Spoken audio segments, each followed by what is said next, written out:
Halo Church, apa kabar semuanya? I'm believing semuanya baik-baik dan kita akan mulai dengan preaching hari ini dan kita akan berdoa sebelum kita mulai. Siap semuanya? Oke, terima kasih Tuhan, terima kasih buat hari ini kami akan sama-sama Tuhan menikmati firman-Mu dan Kau bukakan hati kami dan juga telinga pendengaran kami supaya kami bisa mendengar apa yang Kau mau sampaikan dan juga Engkau urapi bibir dan mulut untuk bisa berbicara dengan lancar dan kami hanya serahkan waktu ini ke dalam tangan-Mu hanya di dalam nama Tuhan Yesus kami berdoa bersyukur. Haleluya. Amin. Sudah siap semuanya? Kita akan sama-sama belajar dari firman Tuhan dan kita akan belajar tentang kasih Tuhan hari ini, tentang kasih unconditional. Kalau bahasa Inggrisnya kerennya tuh kasih Tuhan itu yang tidak bersyarat, kalau unconditional love of God. Oke? So kita belajar sama-sama bahwa bagaimana tuh Tuhan sangat mengasihi kehidupan kita, tapi kita akan belajar dari cerita yang namanya itu anak terhilang. Pasti kita semua udah tahu namanya anak terhilang di dalam Lukas 15. Di situ ada semuanya cerita-ceritanya dituliskan dan Tuhan Yesus itu suka pakai kayak parable, perumpamaan dan dia memakai perumpamaan itu untuk mengasih tahukan kita untuk cerita-cerita supaya kita bisa belajar, ya kan? Nah, sekarang kita akan ambil dari cerita anak yang terhilang. Apa yang kita bisa pelajari dengan anak yang terhilang ini? Kalau kita semua di sekolah minggu pernah belajar atau lagi ujian atau apa, kita mungkin pernah belajar tentang anak yang terhilang ini, mungkin masih ada yang ingat, tapi saya akan rangkumin sedikit supaya untuk yang belum pernah tahu, belum pernah belajar, kita bisa sama-sama tahu sedikit at least garis besar cerita anak yang terhilang ini. Jadi ada seorang ayah yang memiliki dua anak. Anaknya ini ada dua-duanya laki dan dia ada kakaknya dan adiknya. Dan dia meminta, tiba-tiba anak yang kecil ini dia minta sama papanya. Dia bilang, "Papa minta dong warisan bagianku saat ini juga." Dan ayahnya tuh gak menahan keinginan anaknya dan dia malahan memberikan apapun yang anaknya itu minta. Dan akhirnya ayahnya berikan, papanya kasih dan akhirnya dia pergi, anak yang kecil ini dia pergi. Dan dia pergi, dia menghabis-habiskan, dia foya-foya hidupnya dan dia senang-senang dan akhirnya hidupnya dia kayaknya merasa dia, wah aku bisa dapat kebebasan nih, aku udah keluar dari rumah ayahku dan aku sekarang bisa pergi dan bisa menikmati uang harta warisan tersebut yang sudah aku demand saat ini juga aku mau. Dan akhirnya dia pergi dan setelah habis uangnya semua di dalam titik terendahnya dia sampai harus cari kerja dan dia bekerja di peternakan babi dan akhirnya makan bersama babi-babi. Dan setelah itu dia sadar bahwa hidupku kok bodoh banget ya, semua orang tuh bahkan pembantu-pembantu pelayan-pelayan dari papaku aja tuh semuanya kerja enak-enak, mereka bisa duduk makan dengan enak, tapi kenapa aku harus makan dan menderita seperti ini? Dan akhirnya dia sadar, kayaknya aku gak bisa hidup kayak begini terus deh. Udah gak ada uang, kayaknya udah gak ada masa depan, aku kok bodoh sekali. Akhirnya dia menyadari keberadaannya dan akhirnya dia bangun, bangkit dan dia kembali ke rumah bapaknya. Dan disitulah ceritanya itu, roughly garis besarnya di situ. Tapi kalau mau dilihat dari Lukas 15 ayat 18, aku akan bangkit dan pergi kepada bapakku dan berkata kepadanya, "Bapa, aku telah berdosa terhadap surga dan terhadap Bapa. Aku tidak layak lagi disebutkan anak Bapa. Jadikanlah aku sebagai seorang upahannya Bapa." Jadi di situ anaknya, kalau kita mau cerita tentang anak terhilang, banyak sekali hamba Tuhan dan juga khotbah-khotbah yang bisa merumpamakan hal tersebut ini dari bagian-bagian beda-beda gitu ya. Jadi kalau hari ini kita akan lihat ayahnya itu seperti sebagai Bapa di surga. Oke? Anak bungsunya itu melambangkan setiap manusia yang jauh dari Tuhan, yang lari daripada jalannya Tuhan. Dan anak yang sulung melambangkan seseorang yang sombong, seorang yang cemburu, seorang yang merasa lebih tahu dari ayahnya, seorang yang merasa dia layak menerima apa yang lebih baik daripada orang lain, seorang yang kayaknya hidupnya tuh I know everything. Ada arogansinya, ada cemburunya. Nah, banyak orang Kristen yang hidupnya seperti itu juga. Oke? Jadi kita masuk ke dalam apa yang kita bisa pelajari dari perumpamaan tersebut. Kita semua siap mau ambil note sama pen atau mau tulis-tulis, silakan aja. Dan kita akan dari cerita ini kita akan belajar hal-hal tertentu yang bisa kita ambil. Jadi ada 4 hal yang kita bisa pelajari. Kita bisa lihat dari cerita anak yang terhilang. Apa aja sih? Sebenarnya cerita ini tuh bisa melambangkan sesuatu. Apa aja yang buat saya tuh bisa belajar. Yang pertama, kita tuh bakalan susah. Sangat susah untuk menemukan jalur yang tepat. Jalan yang tepat tanpa kesadaran diri. Tanpa kita tahu kalau kita tuh berada di dalam jalur jalan yang salah. Dan anak bungsu itu memilih sesuai dengan yang dia mau. Dia pilih apa yang dia mau dan dia mau lakukan apa yang dia mau. Dan saat ini juga. Dan dia tidak pernah merenungkan kalau gue jalanin kayak gini, nanti jadi apa? Kalau aku jalanin kayak gini nanti terjadi apa? Jadi itu dia tidak memikirkan apa yang akan terjadi setelah kepilihan itu diambil. Dia cuma memikirkan saat ini tuh aku mau ini, aku mau jalanin. Jadi kesadaran diri itu sangat-sangat penting untuk kita mengetahui kita sebenarnya berada di mana saat ini. Jalan apa yang saat ini kita jalani? Apa kiri atau kanan? Apa kita jalannya lagi lurus atau lagi mencong-mencong? Kita yang tahu gitu kan.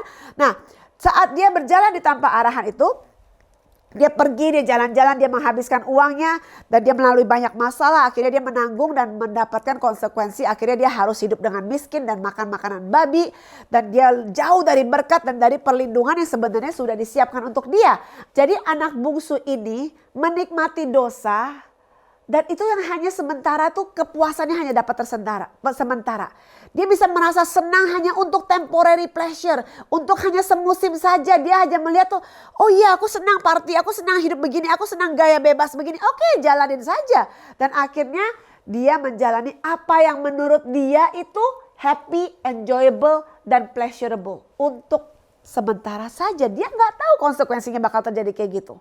Betul gak? Karena dia tidak memikirkan apa yang akan terjadi. Manusia tuh sering sekali tidak memiliki kesadaran diri. Dia gak tahu jalan salah atau benar. Orang tuh kadang-kadang sangat terbutakan. Sampai dia gak tahu sebenarnya aku yang jalanin ini benar gak sih? Apakah ini aku berada dalam kehendak Tuhan atau aku di luar jalur? Orang tuh kadang-kadang bisa tidak mengerti dan tidak merasa bersalah di dalam jalurnya. Karena mereka menganggap diri mereka benar. Dan mereka merasa apa yang mereka jalani itu benar.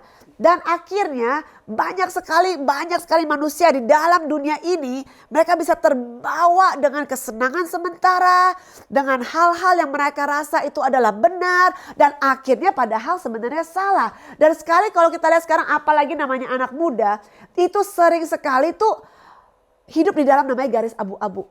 Gray line, kalau kita bilang di bahasa Inggrisnya itu gray line. Jadi gak putih gak hitam. Ya udahlah, gue kan gak boleh yang hitam. Tapi gue juga gak mau semuanya putih. Karena kalau semuanya putih kayaknya terlalu susah. It's not for me. Yaudah aku gak abu-abu aja. Jadi hitam sama putih jadi satu jadi abu-abu. Kita suka hidup di dalam kompromi. Itu namanya zona abu-abu. Situasi yang sebenarnya sepertinya kayaknya gak salah. Tapi juga gak benar. Tapi di mana Tuhan itu gak ada yang begitu. Adanya semuanya kalau lu mau ikut Tuhan kita ikut benar-benar. Bahkan di Wahyu aja udah dibilangin kan. Kalau kita mau ikut Tuhan kita harus panas berapi-api. Semua kehidupan kita adalah milik Tuhan. Jangan kita berada satu perahu di sini, satu perahu di sini dan kamu punya kaki dua dan kamu injak kiri kanan. Kamu gak bakalan balance dan bakal ombang-ambing dalam kehidupan kamu. Dan bahkan pada saat masalah datang kita gak tahu kita harus ada di perahu mana. Kiri atau kanan. Akhirnya kamu tenggelam dan akhirnya jatuh di dalam masalah tersebut karena kamu tidak berada di dalam satu perahu yang tepat. Kita suka sekali hidup dalam kompromi dan manusia itu gak tahu dengan hidup dalam kompromi tersebut itu akan menimbulkan hal-hal dan konsekuensi yang kita tidak harapkan, tidak inginkan. Betul gak? Jadi coba pikir-pikir sekarang bagaimana kehidupan kita saat ini. Dan mungkin kita juga membuat ada pikiran yang salah. Dan pikiran salahnya itu merasa kayak janganlah aku gak mau dengar dari orang lah. Kayaknya ini benar deh. Apa yang aku pikirkan ini benar. Ini udah jalanku, ini pasti oke deh. Di dalam Amsal 14 ayat 12 berkata ada jalan yang disangka orang. Saya bacakan ya. Ada jalan yang disangka orang lurus tetapi ujungnya menuju maut. Di dalam 2 Timotius 2 ayat 7 perhatikanlah apa yang kukatakan. Tuhan akan memberi kepadamu pengertian di dalam segala sesuatu. Coba pikirkan sekarang. Evaluasi diri kita. Di mana saat ini kita berada? Apakah kita berada di jalur Tuhan? Atau kita di jalur yang kita mau memimpin diri kita sendiri. Contohnya, oke, sekarang kita lihat. Oh, contohnya apa sih karakteristik dari generasi saat ini tuh yang suka hidup dalam kebebasan-kebebasan, hidup di dalam kesenangan-kesenangan. Coba kita lihat ya, contohnya apa? Orang-orang yang biasanya tuh pengen hidup bebas. Mereka mau hidup di dalam kebebasan yang sebebas-bebasnya. Apalagi anak remaja. Mereka maunya hidup gak mau dikontrol, gak mau di dalam jalur, gak mau dikasih tahu, gak mau di dalam peraturan. Mereka justru sengaja berontak dan melanggar peraturan karena mereka mau hidupnya bebas. Dan mereka mau merasa bahwa aku in charge, aku di dalam kontrol, aku yang mengontrol. Aku gak mau dikontrol. Aku gak mau dipegang sama Tuhan, aku yang mau memegang hidupku sendiri. Jadi manusia tuh suka bebas, tapi kalau di dalam Tuhan itu namanya bukan kebebasan, oke? Yang Tuhan mau kita punya adalah kemerdekaan. Karena di dalam Tuhan itu, di dalam Yohanes 8 ayat 32 berkata, dan kamu akan mengetahui kebenaran dan kebenaran itu akan memerdekakan kamu. Ada kebebasan yang benar, ada kemerdekaan yang benar. Hanya itu ditemukan di dalam Tuhan melalui kuasa Roh Kudus yang bekerja dalam hidupan kita. Akhirnya kita bisa hidup di dalam kemerdekaan dan di dalam kebebasan yang Tuhan sudah rencanakan dalam hidup kita. Tapi sering sekali manusia mau ambil kemerdekaan dan kebebasan yang salah. Kebebasan yang benar adalah itu di dalam Tuhan. Jadi di mana kita merdeka, kita bebas dari rasa malu, dari rasa bersalah, dari kutuk, dari masa lalu, sakit dan semua sampah-sampah kehidupan kita. Itu yang Tuhan mau kita hidupin tuh kayak gitu. Kemerdekaan yang sejati, kemerdekaan yang di mana Dia sudah menebus hidupmu dan dosamu dan akhirnya kita bebas dan merdeka, kita bisa menikmati hidup di dalam sukacita, kita bisa hidup di dalam kemerdekaan yang Tuhan sudah janjikan dan hidup kita bukan ada di dalam kutuk, hidup kita bukan di dalam dosa. Hidup kita tidak di dalam rasa malu, dalam kesalahan. Tapi kita hidup benar di mata Tuhan. Itulah kemerdekaan, kebebasan yang Tuhan mau kita jalanin. Tapi ada kebebasan yang orang kejar. Yang kedua kebebasan yang lain itu adalah kebebasan yang seperti anak muda ini. Anak prodigal son, anak yang terhilang. Dia mau kebebasannya yang salah. Bukan kemerdekaan, bukan kebebasan dari Tuhan. Tapi kemerdekaan, kebebasan diri sendiri. Aku mau hidup seperti apa yang aku mau lakukan. Aku mau kapan aku lakukan. Apa di mana aku lakukan. Aku maunya apapun saja yang aku mau. Makanya dia keluar dari perlindungan Bapak. Keluar dari covering. Dia keluar dari jalan yang benar. Dia keluar dari jalur papanya. Dia keluar dari perlindungan, dari petunjuk dan direction dari papanya. Dan akhirnya dia pergi. Dan dia memilih untuk kebebasan dan dia mau memiliki apa yang dia mau. Apa aja. Sekarang, saat ini juga. Belum waktunya pun paksa aja. Belum waktunya untuk dapat berkat, udah paksa aja. Yang penting gue dapat. Pakai cara curang, pakai cara under the table, semuanya gue mau. Pokoknya yang penting gue dapat. Gak peduli jalannya halal atau jalannya gak halal. Asal gue mau apa yang apapun, silakan ambil saja.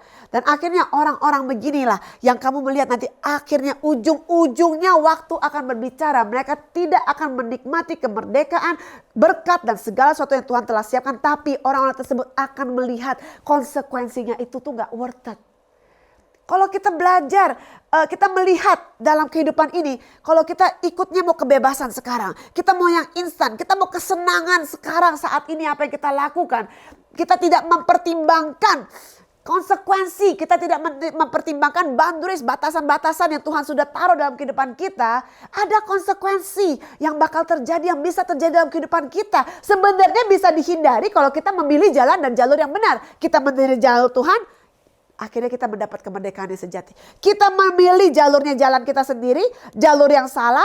Dan akhirnya kita mendapatkan kebebasan yang mendapatkan konsekuensi yang negatif dalam kehidupan kita. Ya kan, kalau bahasa kerennya bilang nyahok nantinya gitu kan. Konsekuensinya gitu kan. Jadi jangan kayak begitu. Kita mau hidup di dalam kemerdekaan. Ada lagi sekarang model zaman sekarang, generasi-generasi sekarang. Bukan hanya mau kebebasan, bukan mau freedom aja. Tapi apa yang mereka mau?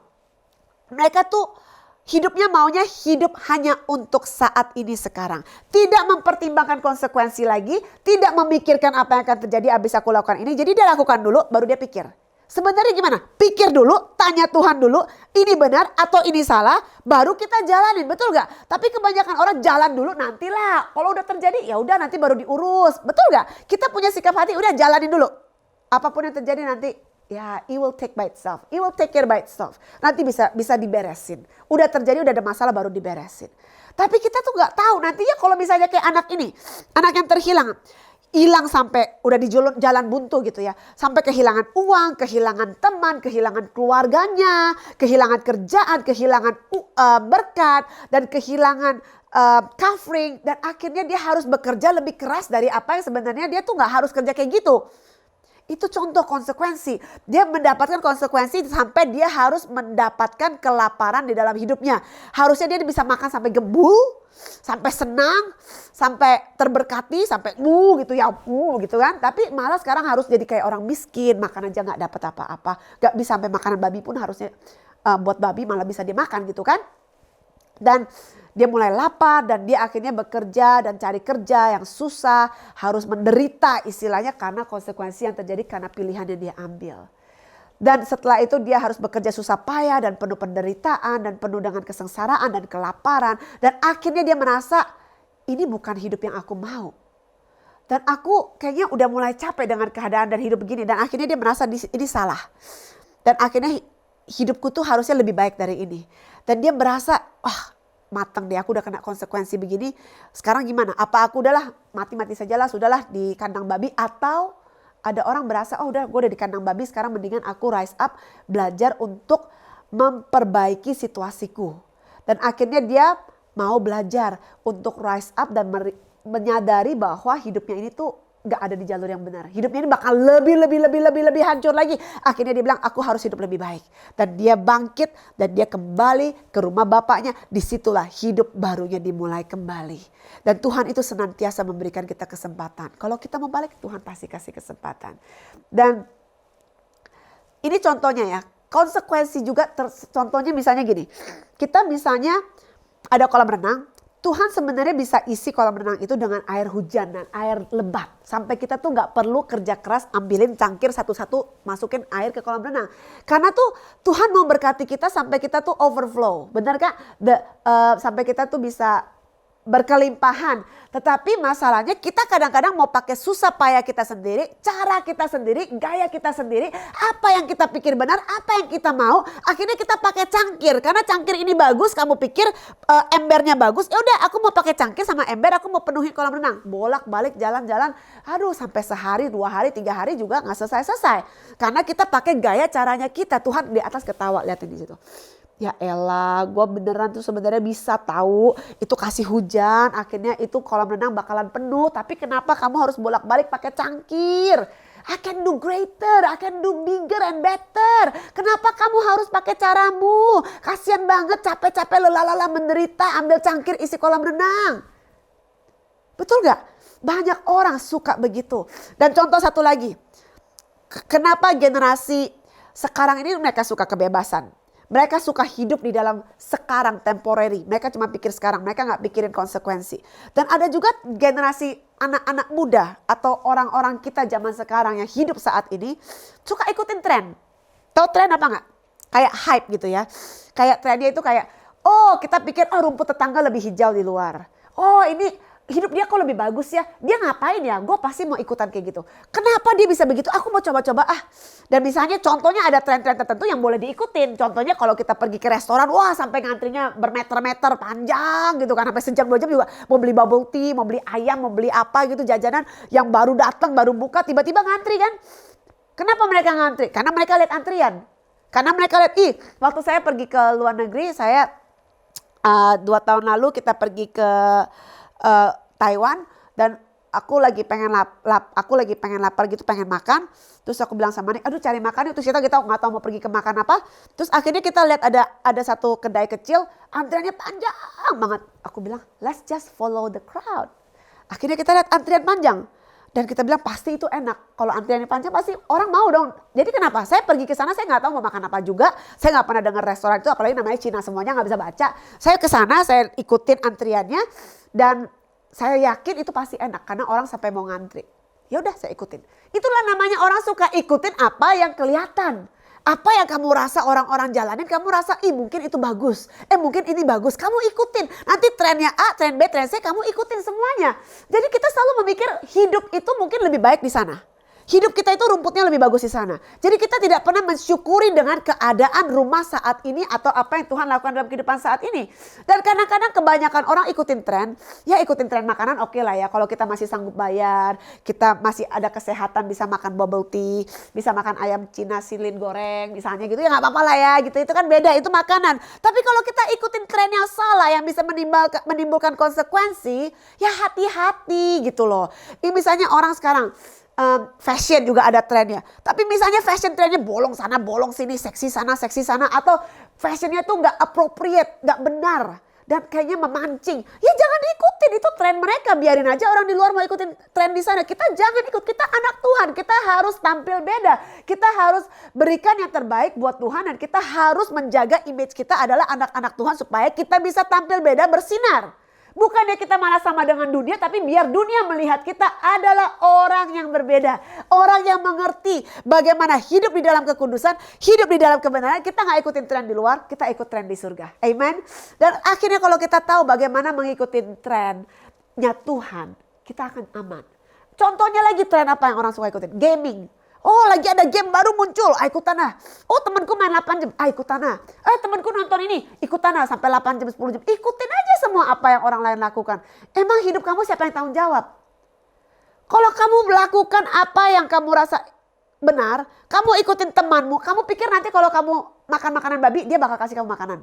Emangnya kamu pikir kalau misalnya kamu ikutin tren teman-teman kamu, ikutin main gaming, terus sekarang kamu gak bisa makan, mereka bakal tanggung jawab dengan kehidupanmu?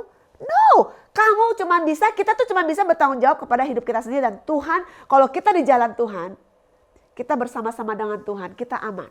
Tapi kalau kita mau ikutin manusia luar, kita mau ikutin manusia lain, kita gak bisa suruh orang lain bertanggung jawab dengan pilihan dan kehidupan kita. Kita harus tanggung jawab sendiri. Kalau udah kena konsekuensi gini, mau gimana? Betul gak? Makanya jangan sampai ke sana. Kita harus belajar untuk berada di jalur trek yang benar.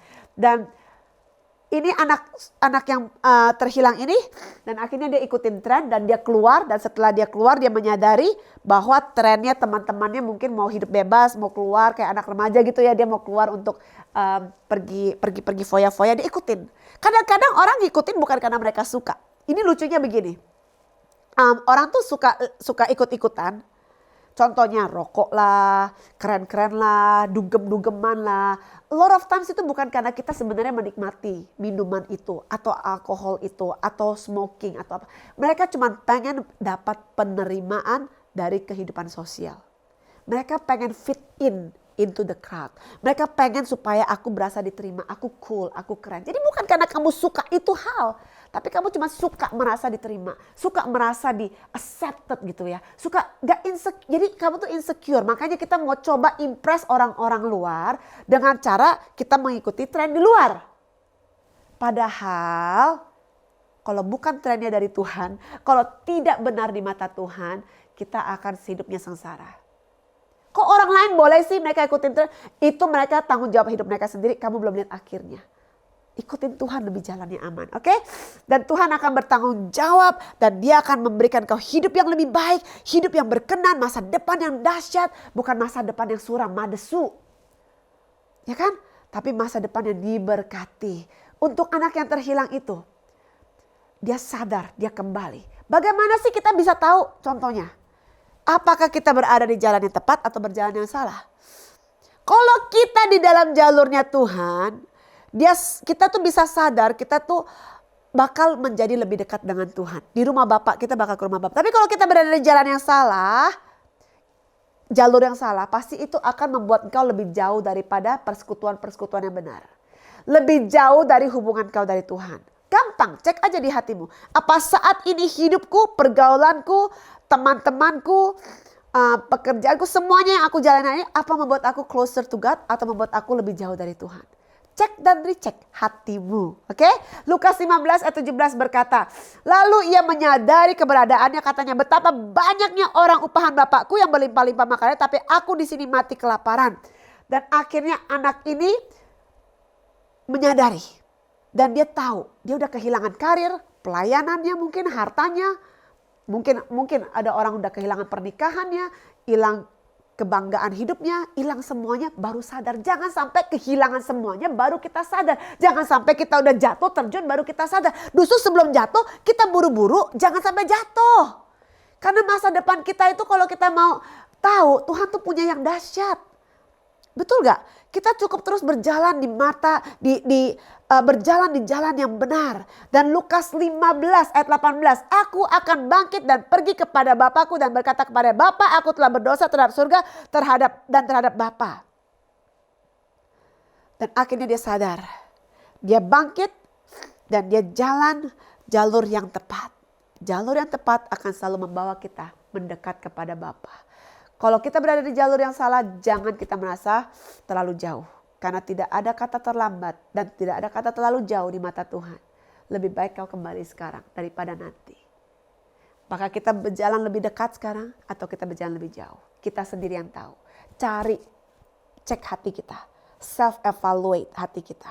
di mana posisi, situasi kita saat ini, kesadaran diri, evaluasi hati kita, itu akan membantu kita untuk masuk dan menyadari jalan yang benar dan jalan yang salah. Akhirnya kita sama-sama bisa party celebrate di dalam rumah Bapa yang sudah disediakan dalam kehidupan kita. Kehidupan yang mulia, kehidupan yang dahsyat sudah Tuhan siapkan untuk hidup kita semua. Jangan tunggu-tunggu, waktu yang terbaik kita balik ke jalan yang benar. Amen. Jadi poin yang kedua, pertobatan adalah perbuatan dan tindakan, bukan hanya keinginan. Pikir suatu hari aku bakal kembali ke jalan yang benar. Suatu hari aku bakal balik. Suatu hari aku akan do this, do that. Jangan, belum waktunya terlambat, kamu balik dulu. Kita jalanin yang benar dulu. Kita harus tahu kalau pertobatan itu bukan hanya cuma tobat kumat, tapi harus sejati. True repentance, kalau bahasa Inggrisnya true repentance itu benar-benar sejati dari hati. Benar-benar I had enough. I get sick and tired. Aku udah gak mau lagi hidup kayak gini. Aku gak mau lagi makan makanan babi. Aku maunya makan babi. Ya kan? Jadi jangan sampai kita tuh kayak tobatnya tuh sementara. Benar-benar kita udah kayak benci banget dengan hidup yang kayak gitu. Sebel banget sama kehidupan lifestyle yang begitu. Makanya sekarang aku mau balik. Jangan sampai kayaknya aku sebel tapi aku mau. Kalau kita balik bolak-balik mau tapi kayak gak mau. Kalau kita nggak benci dengan lifestyle itu, kita nggak had enough, kita nggak kesel dengan hidup-hidup kita yang begitu, kita mungkin bakalan bolak-balik dan hidup di dalam grey line dan kompromi. Bolak-balik. Tapi kita harus benar-benar menyadari, my goodness, aku nggak mau hidup kayak begini lagi. Masa hidup dengan makanan babi, aku maunya makan babi dan enak-enak dan party bersama bapakku. Walaupun aku harus kerja di dalam rumah bapakku, tapi kerjaannya tuh nggak kayak gitu. Akhirnya dia benar-benar had enough. Udah cukup dengan hidup kayak gitu. Apa kita sudah ada berasa cukup? Kalau kita nggak ada berasa cukup kayak enough gitu, kita bisa bolak-balik. Oh, I wish. Nanti udah pas lagi di rumah Bapak, pada saat kita kembali, oh kayaknya itu lebih enak. Kita harus benar-benar timbul rasa kayak, that's it, gitu kan. Kayak istilahnya ya kalau bahasa kerennya ya bahasa proknya memang nyahok gitu, udah nggak mau lagi gitulah. Tobat benar-benar. Nah, itu yang Tuhan mau. Benar-benar kita merasakan pertobatan yang sejati yang dari dalam hati. Namanya sejati itu dalam hati, dari dalam hati, dari dalam. Dia tidak hanya cuma menulis surat dan telepon bapaknya. Dia benar-benar kapok dan dia benar-benar mau kembali. Dan mengambil langkah-langkah dan perbuatan yang benar untuk berjalan balik ke rumah bapaknya. Dia bukan hanya memikirkan tapi dia bertindak. Ya kan? Bertindak itu untuk bertobat dan kembali. Itu tuh harus ada inisiatif. Harus ada intentionality, harus ada kesengajaan bahwa kita tuh benar mau. Kita mau balik, kita mau jalan. Kita harus tarik garis, jangan lewatin garis yang sudah kita pegang. Kita bilang udah that's it enough. I draw the line, I'm not gonna cross the line. Oke? Aku akan buat garis dalam hidupku dan aku gak mau cross it again. Soalnya hidup yang aku cross itu gak enak. Jadi aku mau hidup di dalam naungan Tuhan, bukannya di sana. Nah, itu dia yang Tuhan mau. Pasang garis dalam kehidupanmu, pasang boundaries yang mana yang kau boleh lakukan, di mana kau boleh pergi. Jangan kita longkahin lagi. Kalau kita longkahin, kita kompromi lagi ya kita bolak-balik sama. Pertobatan yang sesungguhnya itu adalah mengetahui bahwa kita di sini untuk jangka panjang bertobat untuk menyenangkan hati Tuhan. Bukan berarti kita gak bakal bisa jatuh. Bukan berarti kita hidupnya udah kudus 100% sempurna. Bukan, gak ada manusia yang sempurna. Tetapi at least kita memiliki hati yang mau disempurnakan, mau berjalan dalam kesempurnaan, mau untuk diperbaiki, mau untuk dipimpin, dan mau berserah kepada Tuhan. Dan itu datangnya cuma dari hati. Gak bisa cuma dari mulut, dari pikiran. Karena itu akan terbukti dari perbuatannya. Betul? Jadi sekarang coba kita lihat dengan dia kembali. Dan akhirnya bapaknya itu bukannya menjudge dia, menghakimi dia. Tetapi bapaknya buka tangan yang lebar. Dan dia buka tangan yang lebar, dia bilang, anaknya tuh kembali dan akhirnya dia lari sampai dia ambil anaknya kembali dan dia rangkul anaknya. Dan akhirnya anaknya itu kembali ke dalam rumah Bapa. Dan pas bapaknya datang, pas dia balik ke sana, dia sudah hidup di dalam kandang babinya itu dan dia sudah tidur dengan hal-hal yang tentang kehidupan yang foya-foya dan dengan kacau-kacau dan dia mabuk dan dia hidupnya pokoknya hidupnya kacau di dalam kegelapan. Dan dia melewati harinya tuh yang sangat-sangat istilahnya orang bilang tuh parah banget gitu ya kehidupannya ya. Kehidupan benar-benar bebas. Tetapi bapaknya pada saat dia mau bertobat benar, bapaknya menerima dia dengan apa adanya. Kita berputar balik pada saat kita bertobat 180 derajat. Dan berpindah dari tempat di mana kita berada. Dan kita berada di tempat di mana yang harusnya kita berada. Di dalam Kisah Para Rasul 3 ayat 19. Bertobatlah dan kembalilah kepada Allah, dengan demikian dosa-dosamu dapat diampuni dan Allah akan memberikan kesegaran rohani kepadamu. Segar, bugar gitu kan. Pure gitu, kasih kesegaran. Langkah pertama yang harus kita lakukan kalau kita tahu kita berada di jalur yang salah itu apa? Balik aja. Kita bertobat aja. Tuhan tahu bagaimana untuk memproses kehidupan kita. Tuhan tahu bagaimana membawa kita ke dalam kehidupan yang lebih baik. Makanya kita serahkan hidup kita kepada Tuhan. Dan kita harus mengubah cara kita bekerja, cara kita berpikir. Dan kita harus mengubah posisi kita untuk kita senantiasa memandang Tuhan dan bukan memandang situasi dan memandang kelihatan apa yang kita melihat saat ini. Amsal 28 ayat 13. Siapa menyembunyikan pelanggarannya tidak akan beruntung, tetapi siapa mengakuinya dan meninggalkannya akan disayangi. Kalau kalian sungguh-sungguh sudah bertobat, tunjukkanlah hal itu melalui cara hidup kita masing-masing. Kalau kita benar-benar bertobat, buahnya akan berbicara. Kita bisa kelihatan apa yang kau lakukan.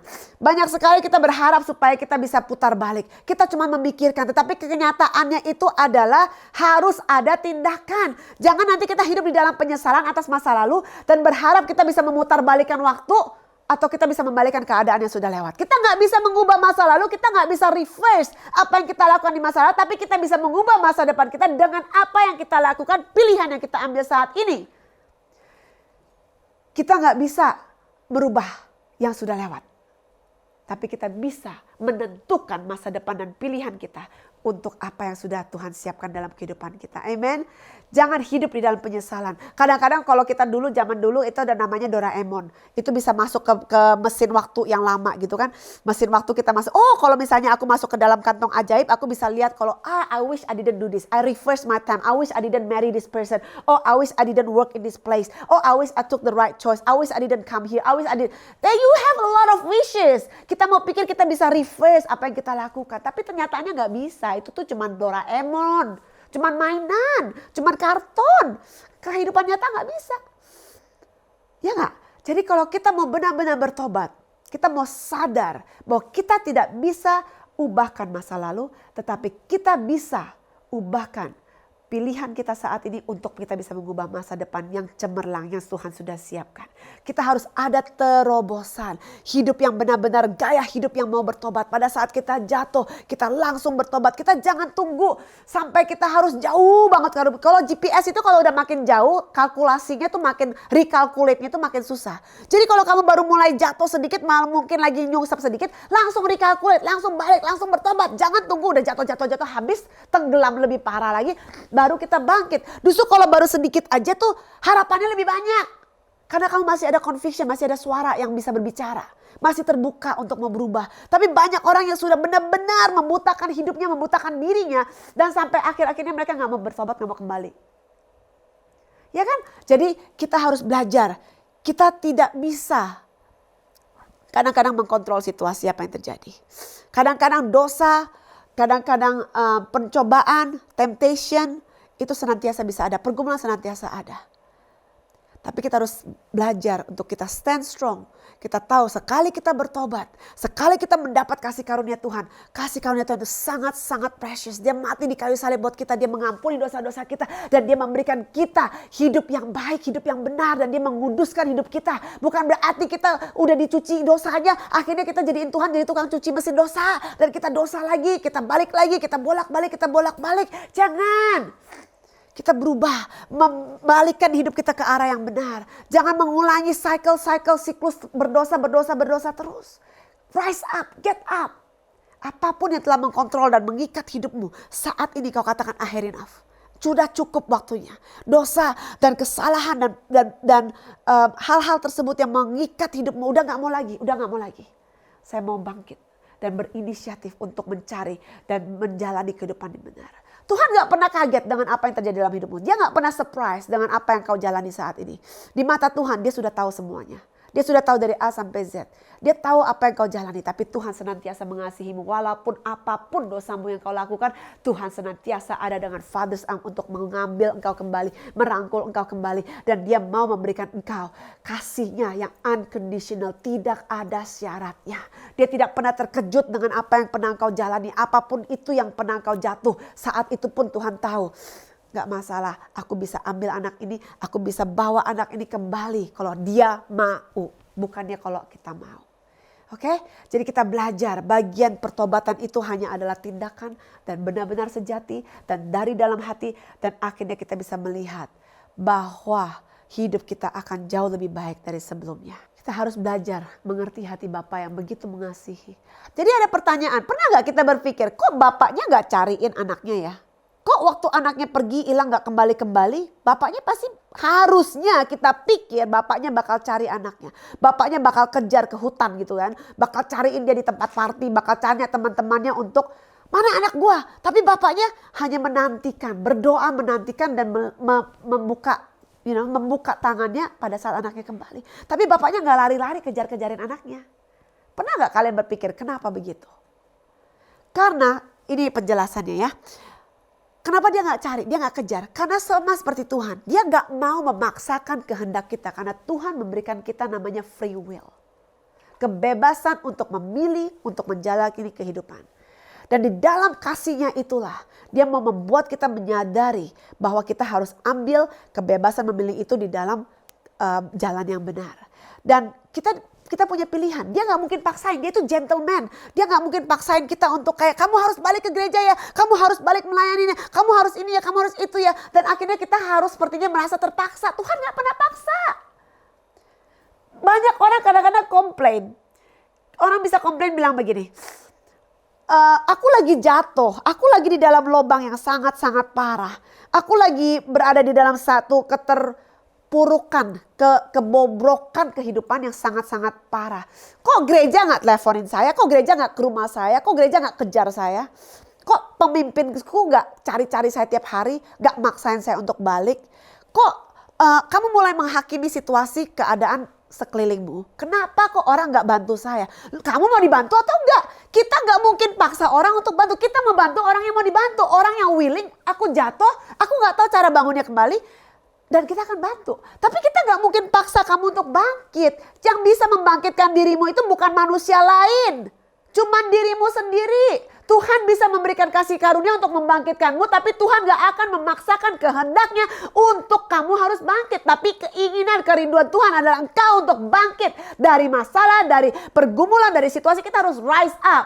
Dari badai, dari situasi. Tapi kalau kita memilih untuk berada di bawah, kita memilih untuk hidup di dalam dosa, kita memilih untuk hidup bersama dengan dosa dan bersama dengan kehidupan gelap, Tuhan gak bisa paksakan. Yang cuma bisa mengubah kehidupan kita adalah kita sendiri bersama dengan Tuhan kasih karunia-Nya.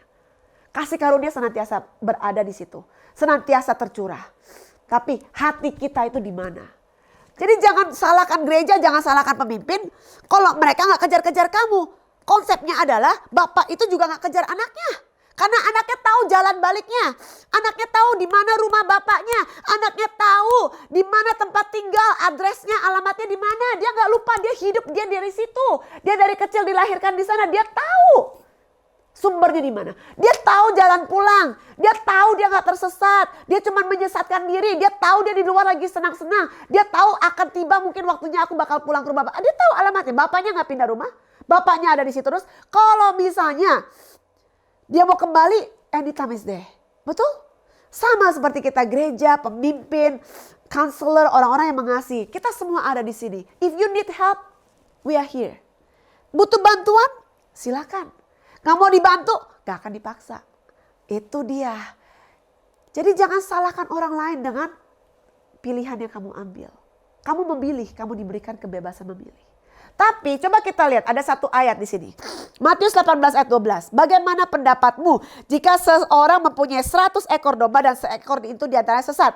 Tidakkah ia akan meninggalkan yang 99 ekor di pergunungan dan mencari yang sesat itu?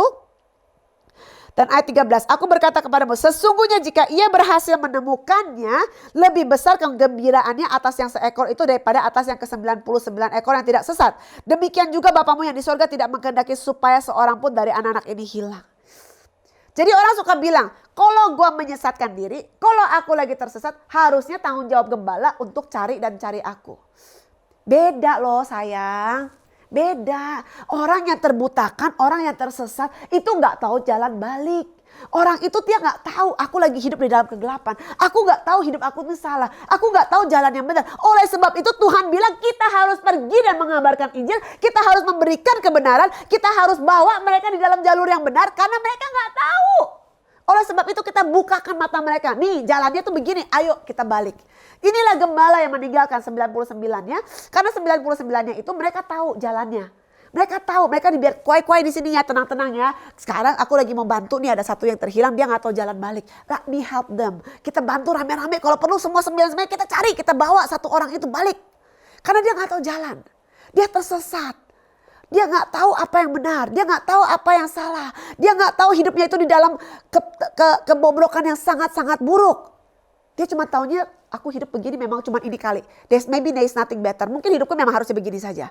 Padahal ada harapan, ada jawaban kalau dia mau membukakan matanya dan akhirnya kita bawa dia ke rumah Bapa. Itu dia namanya mengabarkan Injil. Kita bawa orang yang tidak tahu Tuhan, kita bawa mereka ke dalam rumah Tuhan. Tapi kalau orang sudah tahu rumah Tuhan dan dia memutuskan untuk tinggalkan pelayanan, dia memutuskan untuk tinggalkan gereja, memutuskan untuk tinggalkan dari hal-hal yang rohani, itu bukan tersesat.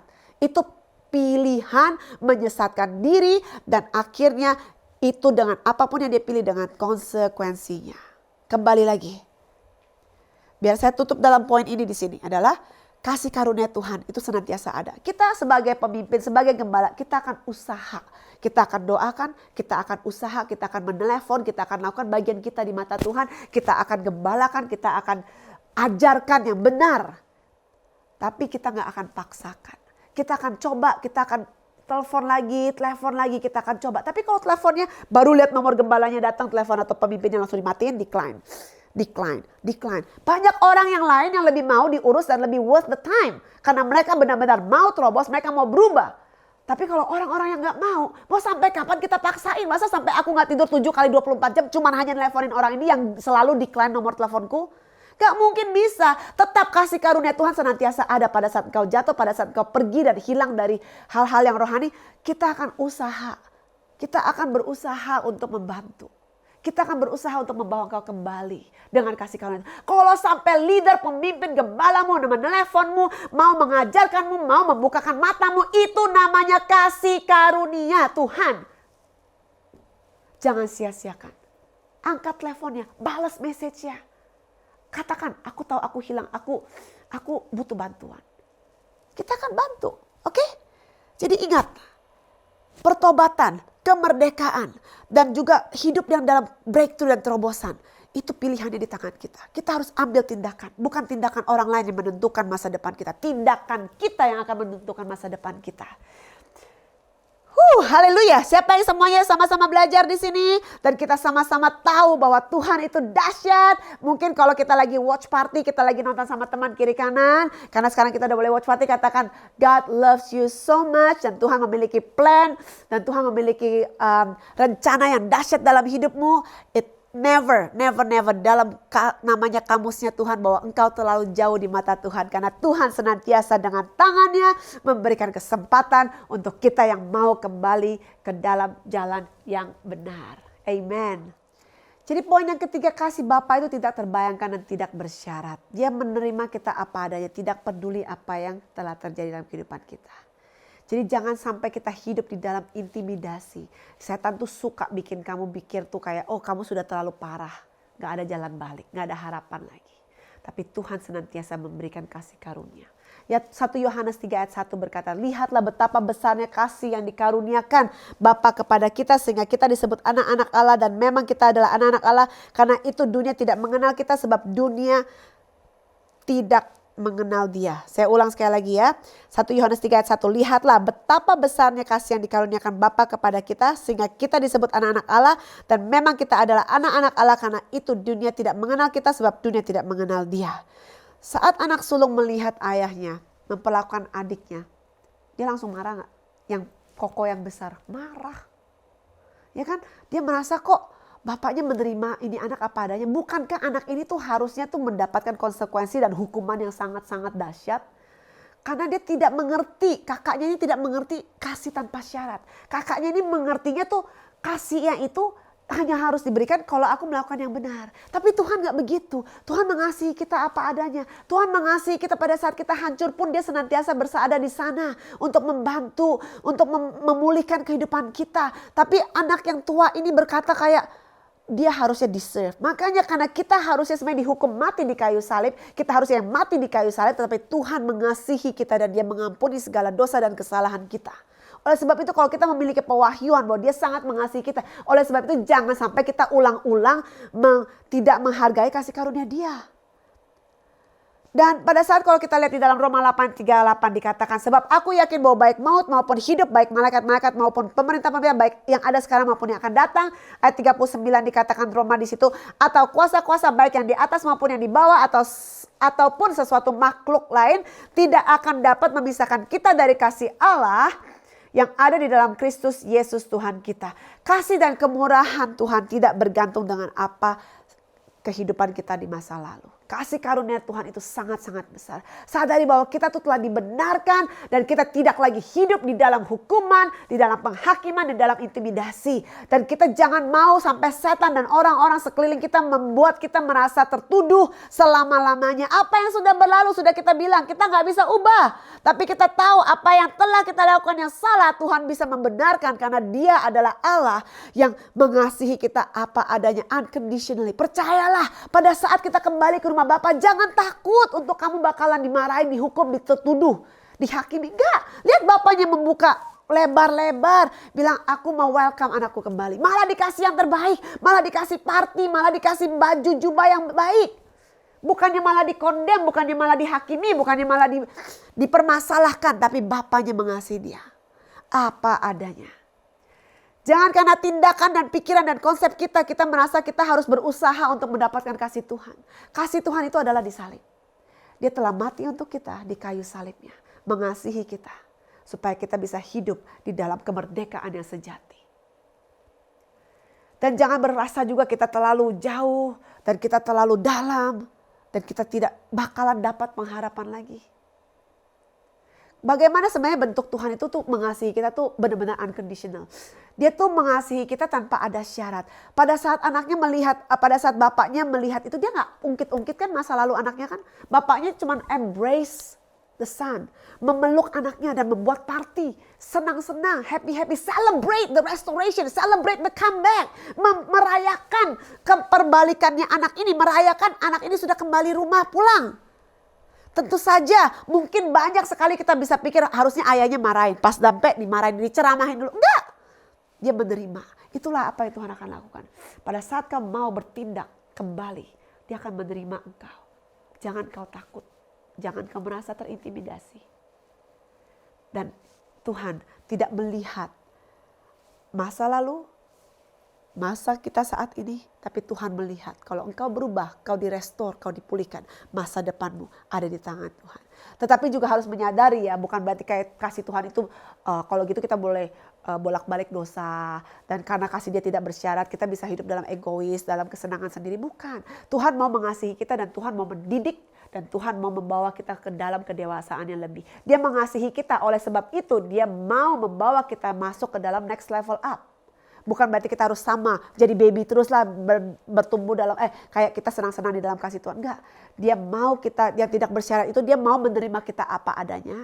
Tetapi dia juga mau bawa kita ke dalam perjalanan proses. Supaya kita bisa hidup lebih berdampak, lebih didahsyatkan. Dan hidup kita bukan hanya segini-segini aja. Dia terima kita apa adanya, dia terima kita dari sampah, dia terima kita dari keperpurukan kita. Dan dia ambil kita dan dia bawa, dia suci dosa kita, dia ampuni kita. Dan dia bawa kita masuk dalam perjalanan supaya suatu hari kita bisa dipermuliakan dan memuliakan nama dia. Dan suatu hari kita bisa menjadi orang-orang didahsyatkan, membawa dampak kepada orang-orang lain yang terhilang.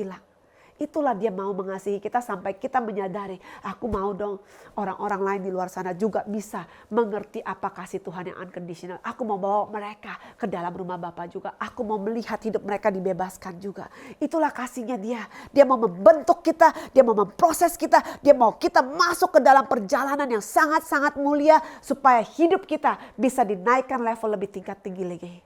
Bukan hanya diampuni, bukan hanya diterima, bukan hanya cuman dipeluk. Tetapi dia mau hidup kita setelah kita dibanjiri oleh kasih kuasanya. Kita dibentuk, kita bisa bukan hanya dikasihi lebih. Tetapi kita bisa dipakai lebih dahsyat lagi. Selalu ada pengharapan di dalam Tuhan. Pada saat kita tahu pada siapa kita percaya. Ini adalah namanya kisah pemulihan, restorasi. Apa yang telah dicuri sama setan, apa yang telah dihancurkan sama setan. Tuhan bisa memutarbalikannya apapun. Kehidupan kita yang messy dulunya, Tuhan bisa turn it around into a message. Tuhan bisa pakai hidupmu menjadi kesaksian yang dahsyat. Tuhan bisa pakai hidupmu menjadi kesaksian yang berdampak. Apa masa lalumu yang buruk, Tuhan bisa pakai masa lalu itu untuk membawa kesaksian buat orang-orang yang hidup di dalam seperti itu. Dan akhirnya hidupmu bukan hanya seperti baby-baby rohani, tapi hidupmu bisa didahsyatkan. Bisa menjadi terang dan garam bagi dunia yang membutuhkan harapan dan jawaban dari hanya Tuhan saja. Amen. Dan kita harus tahu, kita percaya kepada Tuhan, kita dipakai dan kita memiliki hak anak. Dan kita memiliki kasih dia, kesempurnaan dari dia. Dan ayahnya menerima. Dan sama seperti Tuhan, menerima engkau apa adanya. Dan poin yang terakhir, yang keempat. Ketika Bapa membawa kita ke dalam perkenanan dan berkatnya yang tidak layak kita terima. Dalam berkat, dalam favor of God. Kita bisa melihat, bisa mengekspektasikan bahwa orang lain bisa menjadi tidak senang tentang hal tersebut. Contohnya, coba kita lihat ini. Pada saat Kokot si tua, si anak sulung itu melihat, dia melihat adik bungsunya itu diberkati oleh sang ayah. Apa yang terjadi? Dia marah, dia kesal, dia jealous, dia cemburu. Bukankah dia yang tidak patuh, yang lelah menghabiskan kekayaan keluarga, yang layak menerima konsekuensi dari perbuatannya dan sengsara hingga akhiri kematiannya. Dia begitu marah banget sama adiknya dan dia marah sama bapaknya karena dia merasa anak ini tidak layak untuk dapatkan berkat demikian. Pasti dalam kehidupan kita ada orang-orang yang tidak senang karena kita hidup di dalam kemerdekaan Tuhan. Di dalam berkat Tuhan. Di dalam promosi yang Tuhan memberikan. Di dalam kasih karunia. Orang tuh bisa marah, orang bisa jealous. Kenapa orang bisa cemburu? Karena orang yang cemburu itu dia menginginkan sesuatu yang mereka tidak punya dan kamu punya. Itu dia kuncinya. Dan oleh sebab itu bukannya kita malah menjadi merasa kayak, oh iya ya benar ya kayak gue gak layak nih. Karena perkataan itu kamu digosipin orang akhirnya kamu jadi down. Karena situasi dan orang-orang ngomongin kamu jadi marah, kamu jadi sedih. Bukan. Gak peduli apa gosip, apa kata orang, yang penting kita hidup benar di mata Tuhan. Kita menyenangkan hati Tuhan. Itu yang penting.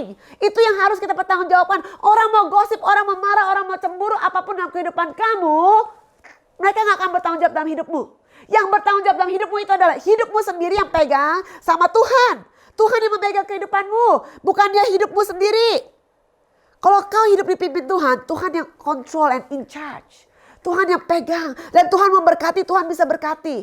Tapi kalau hidup dipimpin hidup sendiri, kita berarti pegang kendali. Kita biarkan Tuhan yang pegang kendali. Tapi jangan sampai manusia luar sana yang pegang kendali hidup kita. Banyak orang karena mereka takut digosipin, mereka takut diintimidasi, mereka takut dihakimi. Akhirnya hidupnya itu di bawah pimpinan orang-orang luar sana. Dan akhirnya kita tidak bisa menikmati apa yang Tuhan sudah siapkan. Kita tidak bisa menikmati berkat Tuhan. Tidak bisa menikmati apa yang sudah Dia mau berikan dalam kehidupan kita. Karena kita takut nanti dihakimi, digosipin. Kalau memang dari Tuhan, gak masalah. Kalau memang dari diri sendiri, ya memang masalah. Tapi kalau memang itu rencana Tuhan dalam kehidupan, berkatnya memang buat kamu, gak ada yang bisa ambil berkatmu itu. Pintu yang sudah dibukakan untukmu itu hanya untukmu. Bukan untuk orang lain. Orang bisa marah, orang bisa kesel, orang bisa jealous dengan kehidupanmu. Tapi bagaimana respon kita? Apakah kita akan down, kita kesel karena orang lain ngomongin kita? Orang bakal membuat kamu sampai kita benar-benar rasanya kita gak bisa hidup di dalam pertobatan, hidup di dalam jalan yang benar. Karena mereka mau coba intimidasi kita dari masa lalu, dari kesalahan kita. Apa respon kita saat ini? Orang tuh suka buka mata pada saat kamu diberkati. Orang suka buka mata pada saat kamu dapat promosi. Orang suka mata pada saat buka mata. Pada saat kamu mendapatkan berkat-berkat yang mereka inginkan. Justru pada saat mereka buka mata, biarin mereka matanya terbuka besar-besar. Kamu kasih lihat, aku dapat promosi, aku dapat berkat, aku dapat favor dari Tuhan. Bukan karena aku bisa. Bukan karena aku layak. Bukan karena aku pintar, bukan karena aku bisa jualan lebih baik, bukan. Tapi karena ada perkenanan, ada kasih karunia Tuhan dalam kehidupan aku. Ada sesuatu yang Tuhan berikan, favor of God in over my life. Makanya aku bisa dapatkan apa yang aku dapatkan saat ini. It's not because of me, but because of God. Oleh sebab itu orang matanya bukan tertuju kepada kamu lagi. Orang akan melihat, oh my goodness. Kalau Tuhannya itu bisa melakukan hal yang dahsyat, bisa mengubahkan orang itu yang tadinya sampah, orang itu yang tadinya jahat, orang yang tadinya dugem-dugem, orang yang tadinya gak ada masa depan, bisa diputar balikan, diubahkan menjadi orang yang diberkati, orang yang hidup dalam kasih karunia Tuhan, orang yang didahsyatkan, orang yang dipakai dengan dahsyat yang bisa berdampak. Aku juga mau hidup kayak begitu dan aku mau cari Tuhannya dia. That's what it is. Itu apa yang Tuhan mau lakukan. Kalau kita mengerti bagaimana meresponi dengan benar, kita pasti bisa menang. Inilah dengan tutup, saya akan tutup di sini. Apa yang kita lakukan kalau kita respon? Ketika orang lain tidak senang mengenal berkat-berkat dan perkenanan Tuhan yang diberikan kepadamu. Tadi udah saya kasih tahu. Orang akan selalu punya rasa benci, iri, kesal sama kamu karena kamu hidup di dalam hidup yang lebih baik dari mereka. Apakah kita akan marah, kesal, atau kita akan rise up malah menyaksikan bahwa hidupku aku bisa begini, hidupku bisa dipulihkan, hidupku bisa diubahkan, pernikahanku bisa dibangkitkan kembali, masa depanku bisa ada lagi saat ini, bisnisku yang tadinya hancur bisa jadi lebih baik. Itu semua karena ada kasih karunia Tuhan yang tanpa syarat. Ada perkenanan Tuhan dalam hidupku. Kamu mau gak? Jangan marah, jangan jealous, ikut aku aja, ikut aku. Tuhanku dahsyat, dia bisa memutarkan kehidupanmu yang dari sampah menjadi bahagia, menjadi dahsyat, menjadi sesuatu yang berharga. Ayo, ikut Tuhanku. Disitulah kamu bisa jadi kesaksian hidup. Bukannya malah, oh iya ya, dia bilang aku gak layak. Aduh dia ingat-ingatin aku soal masa laluku. Aduh aku kayaknya memang gak pantas nih. Bukannya malah begitu. Bukannya malah kita jadi sedih dan galau. Tapi kita harus malah bangkit dan menjadi pemenang dan menjadi kesaksian. Kalau aku bisa begitu, if my God can do it for me, if my God can heal me, if my God can restore me, if my God can bless me, I know that my God can do the same in your life. Tuhanku bisa melakukan hal yang sama apa yang dia lakukan dalam hidupku. God can do it for you too. Oke? Kita mengerti, kita belajar, selalu senantiasa ada orang yang gak bakalan senang dalam hidup kita, itu biasa. Kita gak bisa please everyone in this life. Gak bisa kita menyenangkan semua orang dalam hidup. Pasti ada 1, 2, 3, 4 bahkan banyak. Semakin tinggi Tuhan bawa kamu, semakin banyak haters. It's okay. Orang-orang yang cemburu, orang-orang yang haters, jadi kesaksian hidup. Bawa mereka malahan. Dan kita mengasihi mereka. Gak peduli mereka mau ngomong apa. Gak peduli mereka mau cemburu. Tapi kita tetap mengasihi. Kita bawa kesaksian kita. Dan akhirnya hidup mereka pun bisa menjadi didahsyatkan. Amen. Dan contohnya, ini terakhir. Kalau misalnya, tadi kan kalau orang kesel sama kita. Orang mengintimidasi kita lewat masa lalu, lewat dosa kita, lewat apa yang kita lakukan. Bagaimana kalau kita sendiri yang jealous kalau orang diberkati? Apa yang akan kita lakukan ketika orang lain terberkati dengan berkat yang sebenarnya kamu impi-impikan? Kasih karunia yang kamu miliki. Apa jadinya kalau kita tuh lihat orang lain dapatkan apa yang kita mau? Apakah kita bakalan kesal? Apakah kita menjadi anak tua, sebut kokosi tua? Apakah kita menjadi orang yang seperti anak sulung itu mengatakan bahwa aku bisa ini, aku rasa aku yang lebih layak loh ini dapat promosi. Ini aku kerja lebih keras. Aku kerja lebih banyak. Akhirnya dia ngambek. Kesel, attitude-nya, sikap hatinya ngambek, kesel. Karena kok adiknya diberkati padahal adiknya tuh benarnya dapatnya harusnya sampah. Tidurnya tuh di luar, gak boleh masuk rumah lagi. Malah aku harusnya dipuji, maka aku harusnya diberikan fattened calf, maka harus diberikan makanan yang gede, aku diberikan party karena aku lebih layak.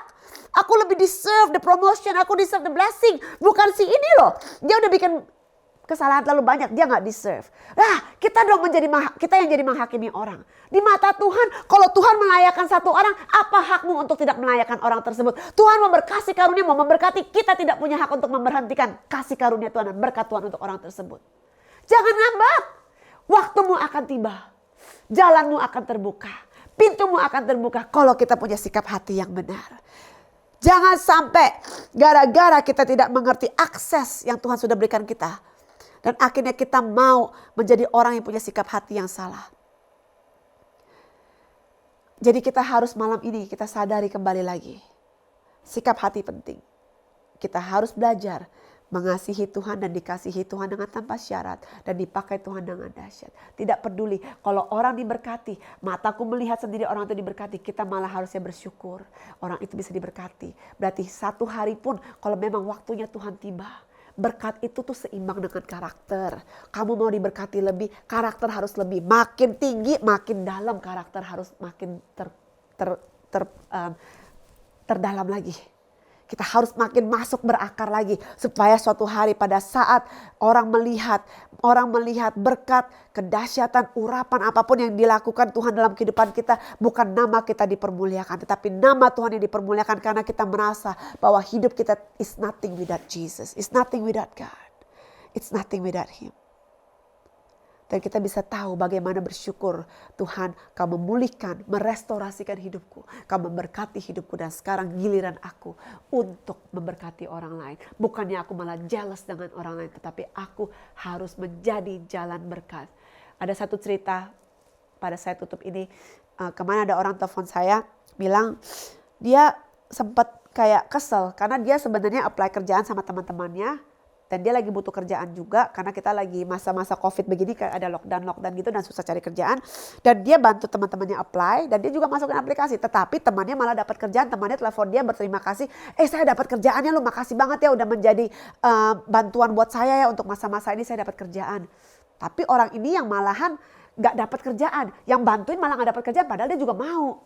Terus dia kesel, dia sedih, dia kayak agak galau, agak down. Terus dia datang sama saya, dia bilang, aduh saya sedih banget nih, saya gak dapat kerjaan yang padahal saya apply teman saya, malah dia yang dapat, bukan saya dapat. Aku gak pikir-pikir lagi, gak ngomong panjang lagi, bilang ya baguslah hidup kamu jadi jalan berkat buat dia, berarti kamu dipakai Tuhan untuk bisa memberkati hidup dia yang mungkin lagi susah banget, gak ada uang sama sekali karena gak ada kerjaan. Dan giliranmu akan tiba karena Tuhan udah siapkan yang lebih baik, kerjaan yang lebih cocok, kerjaan yang lebih baik jadwalnya buat kamu. Tuhan tahu yang terbaik buat kamu. Kenapa harus pusing? Kalau memang punyamu itu gak lari kemana-mana. Whatever that God's open up the door itu gak bisa ditutup sama manusia. Kalau Tuhan udah bukakan jalan buat hidupmu, jalannya bakal mulus. Tuhan bakal bukakan sampai akhir. Walaupun ada batu-batunya sedikit, tapi Tuhan akan pimpin sampai engkau bisa terobos pintu tersebut.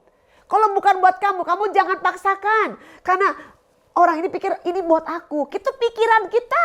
Tapi Tuhan sudah siapkan yang lebih baik. Jadi Tuhan tutup pintu yang itu buat dia. Aku bilang Tuhan pasti bukakan jalan yang lebih baik, pekerjaan yang lebih baik buat kamu. Kapan harus pusing, kapan harus takut, kapan harus kecewa. Percaya saja. Asal karakter kita, hati kita benar di mata Tuhan. My time will come, my blessing will come, my job will come. In the right time. Oleh sebab itu karakter sikap hati sangat penting menentukan berkat dan apapun yang Tuhan melakukan dalam hidup kita. Oke? So kita belajar semuanya untuk bisa benar-benar hidup dipulihkan, hidup direstorasikan, dan kita bisa menyadari bahwa kita tidak mau hidup seperti baby yang mendapatkan kasih saja, hanya hidup cuma senang-senang saja, hanya hidup ya bolak-balik, tapi kita mau hidup itu namanya next level up di poin keempat.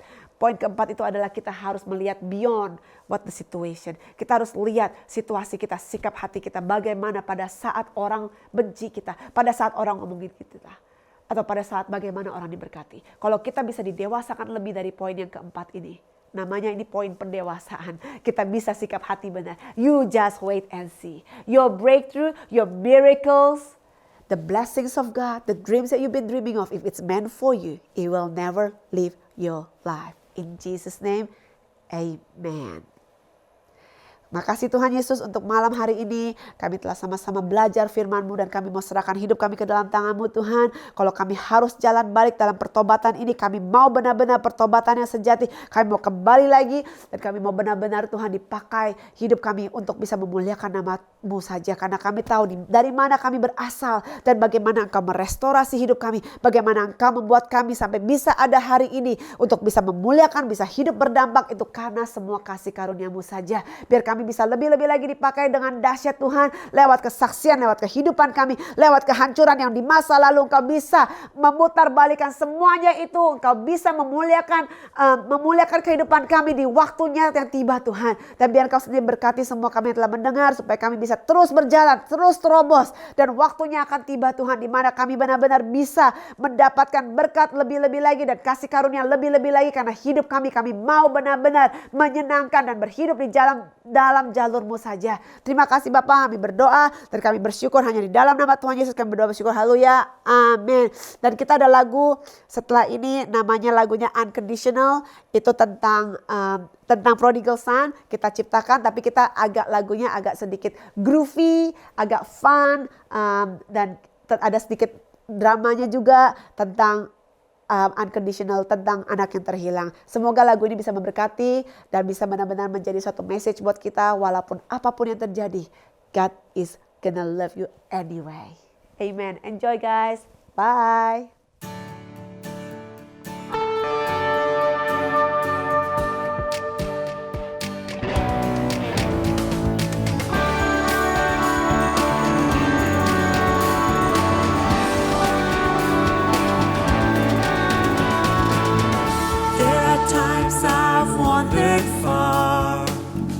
Far away from your perfect plans. There are days I've gone my ways, disregarding your paths. Though I've squandered everything, chasing after my passions, still you love me graciously, gently tugging my heart. Grace pulled me close, there you stood with loving arms outstretched. Even from afar you ran to me, throwing me back home again. Speaking words, quiet whispers of delight, tenderly. Now I know your love unconditional.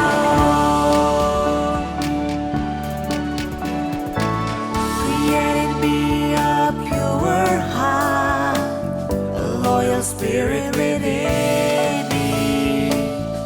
Pouring out your presence, Lord. Lead me in all your ways. Purify me from my shame, till I'm whiter than white as snow. Lead me back to joy again, to the place I'm brand new. Grace pulled me close, there you stood with loving arms outstretched. Even from afar you ran to me, throwing me back home again. Speaking words, quiet whispers of delight, tenderly. Now I know your love unconditional. How I will sing of the joy of your salvation. I'll never go back where I've been. Thankful for your mercy, I will bring an offering of praise for all that you've done. Now I know your love unconditional.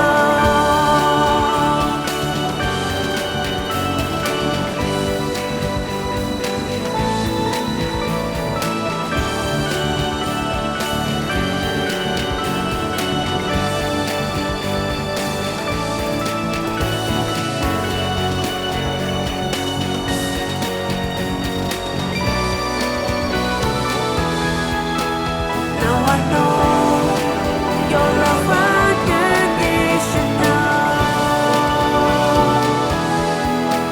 Yes, I